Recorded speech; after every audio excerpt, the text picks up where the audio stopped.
श्रीगुरुभ्यो नमः। हरिः ओं। पूर्णमिदं पूर्णात् पूर्णमुदच्यते पूर्णस्य पूर्णमादाय पूर्णमेवावशिष्यते। ओम शांति शांति शांति। आज दहर विद्या गुरु जी का प्रवचन 13 मार्च। कल गुरु जी कह रहे थे रूप रूप के लिए नहीं है, माने 5 जो विषय हैं, जो विषय किसके लिए है? जो विषय तो उसको पकड़ने वाले के लिए है। पकड़ता कौन है? मन और बुद्धि। और ये मन बुद्धि का भी जो दृष्टा है वो कौन है? सबका दृष्टा, माने 5 विषयों को पकड़ने वाले मन बुद्धि का दृष्टा, वो सबका दृष्टा, वो उसका दृष्टा का साक्षी जो चेतन है वो परमार्थ है। चेतन परमार्थ माने वो रियलिटी, ये सब कुछ उसके लिए है। ऐसा वो जो परमार्थ है उसमें न दिख है, न दिशा है, न काल है, माने स्पेस और टाइम दोनों उसमें नहीं है चेतन में। क्योंकि स्पेस एंड टाइम को पकड़ने वाला जो है चेतन मन बुद्धि से पकड़ता है, उसमें देश काल वस्तु जैसी कोई भेद वाली कोई वस्तु नहीं है। इसलिए अपने अनुभव के समझो, जिस समय गाढ़ निद्रा में सो जाते हैं हम सुषुप्ति में, वहाँ कोई बाहर का वस्तु नहीं है, न वहाँ तुम्हारा शरीर है, न इस शरीर को खींचने वाला घोड़ा है, ये तुम्हारी इंद्रियां ये भी नहीं, न इंद्रियों को चलाने वाला प्राण है, और न प्राण को खींचने वाला मन है, और मन को चलाने वाली बुद्धि है, और न बुद्धि को बल देने वाली अविद्या। उस समय में कोई नहीं, केवल तुम्हारा स्वरूप ही जो परम तत्व है, जो सबसे परे है, वो आत्मा है, सबसे अलग है। जब तुम शरीर से भी परे हो गए तो तुम मनुष्य नहीं, इंद्रियों से परे हो गए तो तुम इंद्रिय भी नहीं, प्राण से परे हो गए तो तुम प्राण भी नहीं, मन से परे हो गए तो तुम मन भी नहीं, बुद्धि से परे हो गए तो तुम बुद्धि भी नहीं, और अविद्या से परे हो गए तो तुम अविद्या भी नहीं।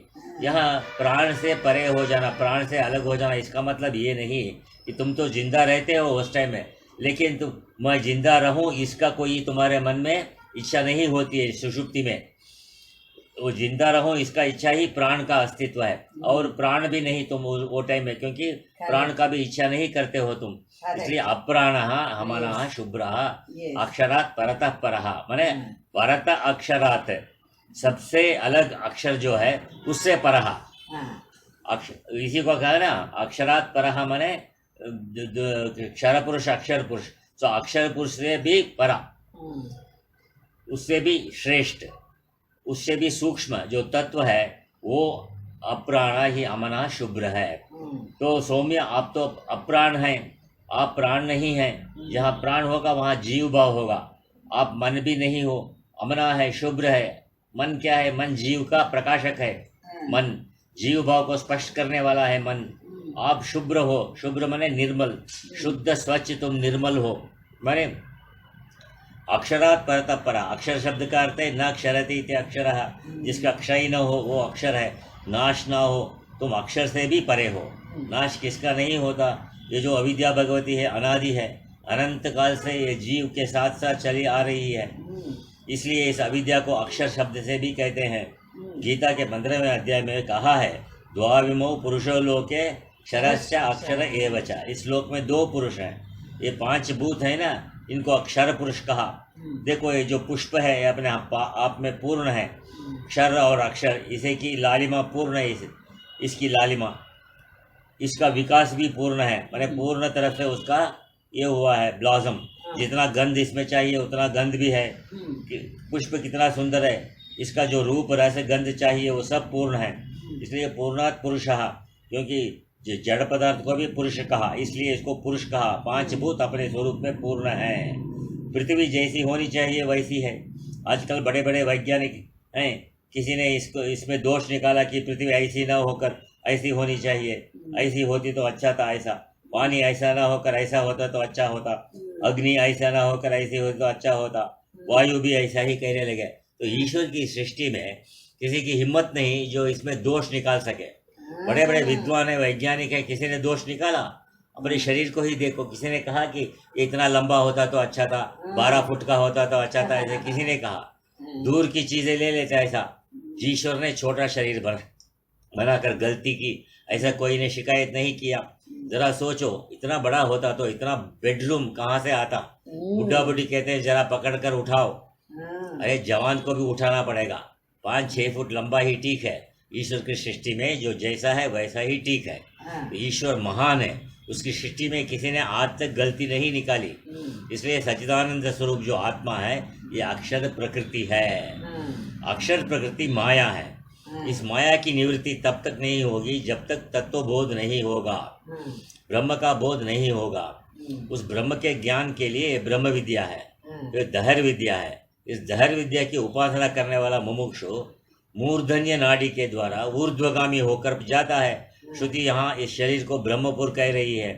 लोक जीवन में जिस गांव में ब्राह्मण अधिक संख्या में रहते हैं उसे ब्राह्मण नगर कह देते हैं। जिस गांव में क्षत्रिय अधिक रहते हैं उसे क्षत्रिय नगर कह देते हैं। यहाँ इस शरीर को श्रुति ब्रह्मपुर कह रही है, क्योंकि इसमें ब्रह्म का निवास है। ये ब्रह्म पूरा व्याप्त किया है। श्रुति इस सत्य को समझाना चाहती है कि मंदबुद्धि मुमुक्षु भी शनै शनै माने आहिस्ता आहिस्ता परमार्थ तत्व का ग्रहण कर लेता है। इसलिए वो 8वां अध्याय बड़ा ही महत्वपूर्ण है। तो इसको आगे विचार ऐसा चल रहा है कि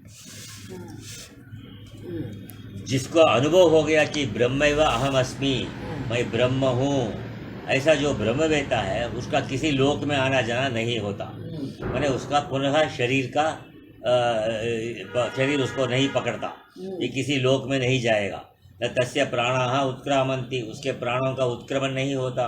तो उपनिषद में आया है कि महान जो तत्वज्ञानी है उसके प्राण इस शरीर से ऊपर नहीं उठेंगे। प्राण जब इस शरीर से ऊपर उठते हैं तो प्राण के साथ सूक्ष्म शरीर उठेगा। मन बुद्धि चित्त अहंकार 5 ज्ञानेंद्रियां 5 कर्मेंद्रियां और इनके साथ इनका स्वामी भी उठेगा। अपने स्वामी को छोड़कर ये थोड़े उठेंगे, तो क्योंकि चेतन के बिना जड़ में कोई सार नहीं। तो अंतरात्मा इनका स्वामी है। अपने शरीर में ही समझो, जब तक चेतन के करंट में है बड़ा प्यारा लगता है। माँ बाप बेटा बेटी पति पत्नी सबको सब प्यारा लगता है, संबंध बनाए रहता है।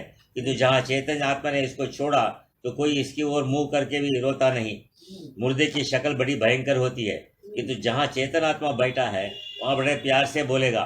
जब ये सूक्ष्म शरीर के साथ उठा तो कर्म का चेन कंटिन्यूटी से बंधा हुआ दूसरे शरीर में चला जाता है। इसे तत्व विद्या यहाँ जिसको दहर विद्या कह रहे हैं, ये कर्म जंजीर से माने ये कर्म के जो चेन है उसको काट देती है। तब सूक्ष्म शरीर भी छिन्न भिन्न हो जाता है, माने नष्ट हो जाता है, तो टुकड़े टुकड़े हो जाता है, अपने अपने कारण में लीन हो जाता है। अविद्या भी लुप्त हो जाती है। कारण शरीर जैसे बर्फ पानी हो जाता है, मक्खन धूप से पिघल जाता है, इसी प्रकार तत्व विद्या के आते ही अविद्या पिघल जाएगी, अविद्या निवृत्त हो जाएगी, तो सूक्ष्म शरीर भंग हो जाएगा। अज्ञान निवृत्ति हो गया तो तुम्हारी आत्मा कहाँ जाएगी? कहीं नहीं जाएगी, क्योंकि इसको व्यापक सत्ता में लीन हो जाएगी। ये पहले भी व्यापक सत्ता में ही दिख रही है, भिन्न सत्ता होकर। तो जीव भाव में, तो जीव भाव के निवृत्त हो जाने पर अपने स्वरूप व्यापक भाव में प्रतिष्ठित हो जाएगी। तो सूक्ष्म शरीर के संबंध से अविद्या के प्रभाव से इसके अंदर जीव भाव चल रहा था। तो अविद्या के नाश होने पर इसका जीव भाव नष्ट हो गया, ब्रह्म भाव नष्ट हो गया, ब्रह्म भाव प्रकट हो गया, ब्रह्म भाव प्रकट हो गया, जीव भाव नष्ट हो गया तो ब्रह्म भाव प्रकट हो गया। ब्रह्म भाव बनाना नहीं है, इसे ब्रह्म भाव प्रकट करना है। इस अपने प्रज्ञा के अंदर इसे अनुभव से समझो। जैसे ड्रामा में लड़का लड़की का पार्ट करता है तो लड़की जैसा ही बोलता है, लड़की जैसा ही दिखता है, तो ये सब उस ड्रेस की महिमा है। तो उसके वास्तविक स्वरूप में कोई अंतर नहीं, वो जो है वही है। तो लड़की का पार्ट करते हुए भी अंदर से उसे कोई शौक नहीं होगा, कोई मोह नहीं होगा। किंतु यदि अपने स्वरूप को भूल गया, मैं लड़का हूँ करके, और लड़की की भाव में ही आ गया, तो अपने को लड़की ही समझने लगेगा।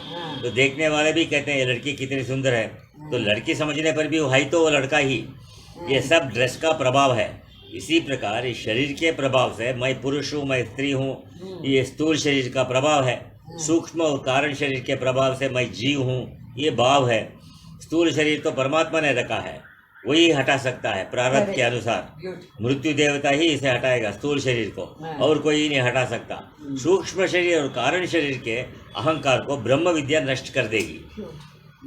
फिर से पढ़ता हूँ, ये देखिए, ये स्थूल शरीर जो है इसको हटाने वाला जो है प्रकृति से बना है, इसलिए प्रकृति का जो ईश्वर है वो प्रारब्ध को देने वाला वो ईश्वर जो है वो प्रारब्ध के अनुरूप ही ये स्थूल शरीर हटता है।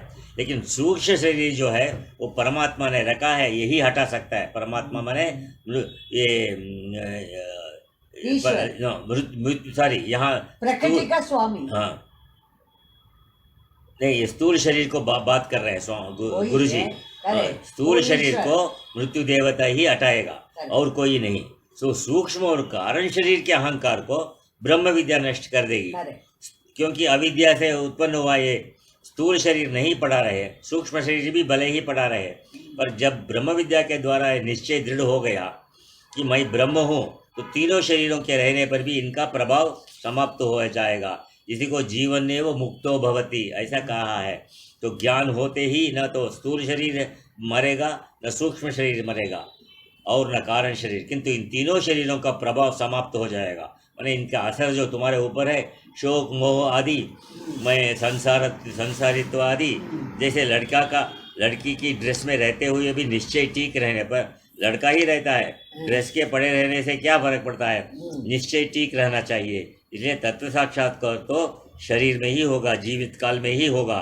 श्रुति कहते हैं न तस्य प्राणा उत्क्रामंति ब्रह्मवेद ब्रह्मैव भवति। इसलिए ब्रह्म को जानने वाला साक्षात ब्रह्म ही होता है, इसका प्राण कहीं नहीं जाएगा, अब किसी लोक में नहीं जाएगा। इसको आगे पढ़ेंगे। ओम पूर्णमद पूर्णमिदं पूर्णात् पूर्णमुदच्यते पूर्णस्य पूर्णमादाय पूर्णमेवावशिष्यते। ओम शांति शांति शांति।